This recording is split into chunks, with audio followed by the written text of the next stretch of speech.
मोअज़्ज़ज़ नाज़रीन अस्सलामु अलैकुम। नाज़रीन, इस वीडियो में हम बात करेंगे कुरैश उस्मान के वॉल्यूम 132 के पार्ट 3 के बारे में। एपिसोड के आगाज में आप देखेंगे याकूब बे शदीद गुस्से में मोहम्मद के साथ अपने खेमे में दाखिल होते हैं तो मोहम्मद कहता है, जब उस्मान अपनी जान और आज़ादी का मकरूज है तो वो आपकी बैत क्यों नहीं कर लेता बाबा, आपको ये और रास्ता नहीं बचा। जवाबन सरदार याकूब चिल्लाते हुए कहते हैं, बहुत हो गया मोहम्मद, बहुत हो गया, बस। फिर बैठते हुए कहते हैं, जब गोंचा कोनिया से सुल्तान के फरमान के साथ आएगी उस वक्त उस्मान बे मेरी बैत कर लेगा, कोई किताल नहीं होगा, कोई तलवार नहीं चलेगी, ये आखिरी हरबे हैं, इल्म सियासत मोहम्मद। जबकि बाहर खातून सिपाहियों के साथ कबीले में दाखिल होती है और एक आवाज गूंजती है, दस्तूर अजीम गरमियान ओगलों के सरदार याकूब बे की बीवी सादत खातून तशरीफ ला रही हैं। ये सुनते साथ ही एक सिपाही सादत खातून के लिए कारपेट बिछा देता है और उनके लिए घोड़े के साथ एक मसनूई सीढ़ी भी लगा दी जाती है, जिससे होते हुए वो कालीन पर चलती हुई आगे बढ़ती हैं। तकब्बुर से भरी हुई सादत खातून हर एक चीज को बड़ी हिकारत से देख रही होती हैं, जबकि उनके मुलाजमा भी सोना लोगों में फेंक रही होती है। लोग मजबूरन कह रहे होते हैं,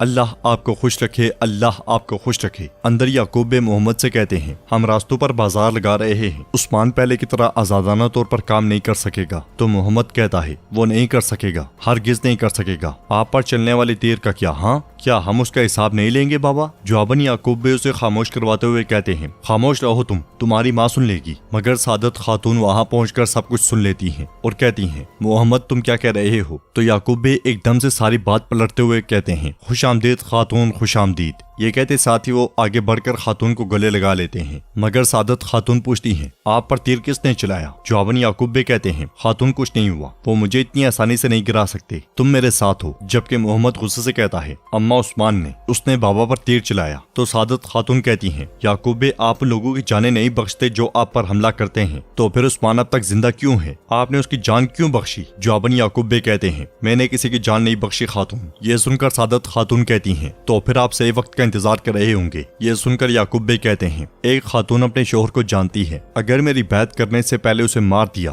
तो बहुत खून बहेगा, वो पहले हुक्म मानेगा और फिर वो अपने किए का हिसाब देगा। ये कहते साथ ही वो नशिस्त पर बैठ जाते हैं और मजीद कहते हैं, लेकिन मैंने उस्मान को उसकी बेइज्जती की सजा दी, मैंने उसकी साख को तबाह कर दिया। तमाम लोग यही बात कर रहे हैं कि कैसे उस्मान की तस्लील की गई। इसी दौरान वहाँ पे एक सिपाही आकर कहता है, जनाब रेमोस ने उस्मान को धोखा दिया और फिर आपके हुक्म के मुताबिक चला गया, कोई नहीं जानता कि वो कहाँ है। जवाबन याकूब साहब कहते हैं, उस्मान रेमोस को ढूंढ रहा होगा, इस बात को यकीनी बनाओ कि उस्मान के पहुंचने से पहले रेमोस की सांसें बंद हो जानी चाहिए। यह सुनते ही सिपाही चला जाता है। सिपाही के जाने के बाद याकूब बे कहते हैं, उस्मान बे ने हमें यानी शहर में मदू किया है, मोहम्मद तुम तमाम तैयारियों के जिम्मेदार होगे, अब मेरी बात गौर से सुनो। उधर कारवांसराय में अलाउद्दीन अपने सिपाहियों के साथ बैठा खाना खा रहा होता है और सिपाही भाई सुंगर से कहता है, होशियार रहना, हम यानी शहर जाते हुए अकेले नहीं होंगे। जवाबन सिपाही भाई सुंगर कहता है, हमने एहतियाती तदबीर इख्तियार किए हैं शहजादे। इसलिए मैं वहाँ पे पहुंचने वाली गोंचा दरवाजा खोलकर उन्हें देखती है, फिर अपने मुलाजमा गुलजा से कहती है, तुम जानती हो कि क्या करना है, अब जाओ। ये सुनते साथ ही उसकी मुलाजमा चली जाती है और गोंचा दरवाजा खोलकर सराय में दाखिल हो जाती है। उसे देखकर अलाउद्दीन कहता है, गोंचा खातून, तो हम फिर से मिल गए, क्या ये इत्तेफाक है या आप हमारा पीछा कर रही हैं। जवाबन गोंचा कहती है, मेरे बाबा याकूब बे यानी शहर के करीब सरहदी बाजार में होते हैं अलाउद्दीन बे, वो कहते हैं कि आप सब कुछ जानते हैं, क्या आपको इसके बारे में इल्म नहीं था। तो अलाउद्दीन कहता है, आप मेरे बारे में बहुत कुछ जानती है गोंचा खातून, और चूंकि हम दोनों एक रास्ते से जाएंगे, आप हमारी मेहमान बने, आए हमारे साथ शामिल हों। तो गोंचा आगे बढ़ते हुए कहती है, हम इन जमीनों के मालिक हैं, मेहमान नहीं मदरसे के तालिब इल्म। फिर वो सराय के मुलाजमों से कहती है, हमारे लिए मेज़ें तैयार करो। ये कहते साथ ही वो आगे बढ़कर दूसरी जानिब बैठ जाती है, जबकि उसकी मुलाजमा बावर्ची खाने में पहुंचकर उसका दरवाजा बंद कर देती है। इधर अलाउद्दीन सराय के मुलाजिम से कहता है, अपना मशहूर शोरबा लेकर आओ। यह सुनकर मुलाजिम जैसे ही बावर्ची खाने में जाता है तो गोंचा के मुलाजमा उसे दबोच लेती है और वो कहती है, अगर तुम नहीं चाहते कि मेरे आदमी तुम्हारा सराय तबाह कर दें तो जैसा कहती हूँ वैसा करो। इसके साथ ही वो शोरबे में कुछ मिलाने लग जाती है। काफी देर मशरूब ना आने पर अलाउद्दीन के साथी पुकारता है, मुलाजिम। फिर सिपाही जैसे ही उठकर बावर्ची खाने की जानिब बढ़ता है तो गोंचा का हाथ उसकी तलवार पर चला जाता है, जबकि अलाउद्दीन का सिपाही बावर्ची खाने के दरवाजे पर आकर कहता है, शोरबा कहाँ है। जवाबन वो खादिम कहता है, ला रहा हूँ जनाब। जबकि गोलचा उस मुलाजिम के सामने ऐसे खड़ी होती है कि वो अलाउद्दीन के सिपाही को दिखाई नहीं देती और अलाउद्दीन का सिपाही वापस मेज पर जाकर बैठ जाता है। कुछ देर के बाद मुलाजिम मशरूब लेकर आ जाता जाता है और अलाउद्दीन समेत तमाम सिपाही जल्दी में मशरूब पी लेते हैं। ये देखकर गोंचा खुश होते हुए कहती है, खाओ मदरसे के तालिब इल्म खाओ। इधर यानी शहर में खाने के दस्तरखान तैयार होता है और उस्मान साहब मलून खातून फातिमा और बुरहान के साथ मौजूद होते हैं। इस लम्हे खेमे का दरवाजा खुलता है और अलजन नन्हे जरकुताई के साथ वहाँ पहुँचती है। उनके पीछे पीछे जरकुताई भी उसी हालत में वहाँ दाखिल होता है। जरकुताई को देखते साथ ही उस्मान साहब बहुत ज्यादा खुश होते हैं और एकदम से खड़े हो जाते हैं, जबकि जरकुताई हसरत भरी निगाहों से सबको देखता है और खेमे की हर एक चीज पर नजर दौड़ाता है। उस्मान साहब खुशी से उसकी जानिब बढ़ते हुए कहते हैं, मेरे बहादुर सिपाही जरकुताई।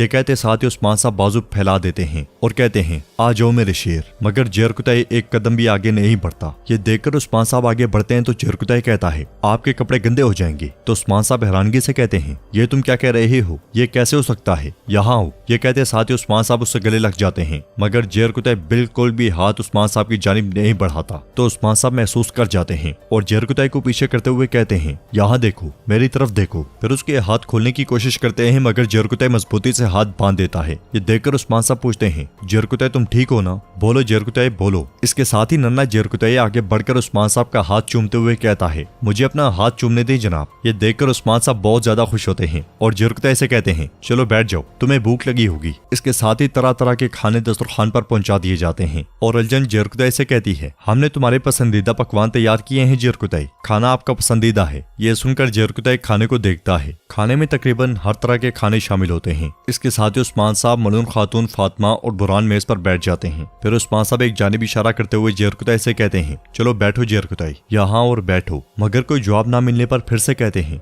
जरकुताई यहाँ आओ, बैठो, ये तुम्हारी शर्फ वाली जगह है। यह सुनकर जरकुताई जगह देखते हुए कहता है, शर्फ वाली जगह? इसके साथ ही वो शर्फ वाली जगह कहता हुआ निशिस्त पर घुटनों के बल जा बैठता है, मगर बैठते साथ ही उसकी आंखें भर आती हैं। ये ना देखते हुए उस्मान साहब कहते हैं, तुम्हें इसकी याद आई होगी, भूखे होगे है ना, चलो शुरू करो। इसके साथ ही सब लोग खाना खाना शुरू कर देते हैं और नन्हा जरकुताई भी रोटी के 2 टुकड़े करके एक टुकड़ा अपने बाबा के सामने रख देता है, मगर जरकुताई खाना नहीं खाता। ये देखकर उस्मान साहब बुरहान से कहते हैं, बुरहान जरकुताई के घर का क्या हुआ? जवाबन बुरहान कहता है, मैंने अल्लाह की मदद से तैयार कर लिया जनाब। मैंने अपने भाई के लिए यानी शहर का सबसे खूबसूरत और बड़ा घर तैयार किया है, उसमें एक बाग भी है। ये सुनकर जरकुताई हैरानगी से कहता है, बाग? कैसा बाग? तुम सब मुझे बेवकूफ समझते हो? ये देखकर अलजन जरकुताई से कहती है, जरकुताई ऐसा ना कहो। मगर जरकुताई दिल के भड़ास निकालते हुए कहता है, इन तमाम सालों की कैद के बाद कौन सा घर मेरे जख्मों पर मरहम लग सकता है? तो उस्मान साहब कहते हैं, बिल्कुल ऐसा नहीं हो सकता। हमने सोचा कि इससे तुम्हारा दर्द कम हो जाएगा, तुम वहाँ अपने खानदान के साथ अच्छे दिन गुजार सकते हो। जवाबन जरकुताई कहता है, और मेरी खोई हुई चीजें, उन्हें वापस कौन लाएगा उस्मान बे? ये कहते साथ ही जरकुताई खड़ा हो जाता है और कहता है, क्या आप जानते हैं कि मैं इस तरह वापस क्यों आया? ताकि आप लोग मेरा हाल देख सकें। आपने मुझे खाना दिया, शुक्रिया, लेकिन उन्होंने मेरा बाजू तोड़ दिया, अब मैं रोटी नहीं उठा सकता। यह सुनकर उस्मान साहब कहते हैं, फिक्र ना करो, हम उनसे इसका हिसाब लेंगे। तो जरकुताई कहता है, आप हिसाब लेंगे? ये कहते साथ ही वो उस्मान साहब के सामने आ खड़ा होता है और मजीद कहता है, आप हिसाब लेंगे या वो भी याकूब बे पर छोड़ देंगे? इधर से उरहान अल-उफेरा को लेकर यानी शहर के हिसार से आगे बढ़ रहा होता है और उससे कहता है, हमारे महल में खुशामदीद तकफोर की बेटी। जवाबन अल-उफेरा कहती है, हाँ ठीक है, मैं कभी नहीं भूलूंगी कि तुम मुझे गुलाम की तरह यहाँ लाए हो। जवाबन उरहान रुकते हुए कहता है, मैं जानता हूँ तुम्हारा हाफजा मजबूत है, तुम कभी नहीं भूलती। अब चलो। ये कहते साथ ही वो सब आगे बढ़ जाते हैं, जबकि खेमे में उस्मान साहब कहते हैं, जरकुताई। मगर जरकुताई खामोश नहीं होता और रोते चिल्लाते हुए कहता है, मैंने बहुत इंतजार किया, मैंने इंतजार किया कि मेरे सरदार आएंगे, भाई आएंगे, कहता रहा कि वो आएंगे, मगर आप में से कोई नहीं आया। ये सुनकर उस्मान साहब को बहुत दुख होता है और वो कहते हैं, जरकुताई हमने तुम्हें हर जगह तलाश किया, ऐसे ना कहो, हम तुम्हें कभी नहीं भूले। जवाबन जरकुताई कहता है, अगर उस्मान बे ने मुझे हर तरफ तलाश किया होता